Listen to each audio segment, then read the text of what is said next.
Well, howdy, folks. This is John Michael. It's the fifth Sunday of Easter, and today we kind of hear a synopsis or recapitulation, if you were, of what we've heard before in previous Sundays and in the feast of Philip and James. And that is that, no one comes to the Father but through Jesus. And I explained earlier the reason for that is nobody reveals the Father as fully as Jesus. Nobody else. Nobody else is the paradox of paradoxes. They teach the paradox. They point to the paradox. But only Jesus is the paradox. A paradox is that apparent contradiction that speaks a deeper truth, that we find wealth in poverty and, community in solitude and communion. Sometimes we hear the word of God best in silence, that we find life when we die, that we find glory when we're humiliated. It goes on and on and on and on.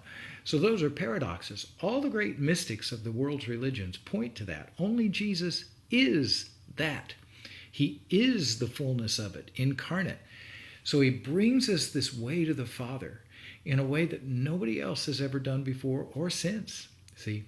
So even the great mystics of Christianity and other religions, they may have been considered great prophets and even avatars, in Hinduism. But they wouldn't claim that. They say, no, Jesus is the way, the truth, the life. See, how about that? How about that? So he is showing us the way, the truth, the life. He is the gate to the sheep. Nobody comes to the Father but through him. And he is, to Philip, showing the fullness of the Father. I pray that you can see that in Jesus. Sometimes we Christians get in the way. We don't see it in Christians. Shame on us. But when things are working right, we reflect it too. We reflect it. That's what the saints are about. That's what St. Francis was about, and St. Benedict, and St. Anthony of the Desert, St. Pachomius, St. Romuald, and St. Bruno, and all the great saints of history, Mother Teresa. So I pray you see that.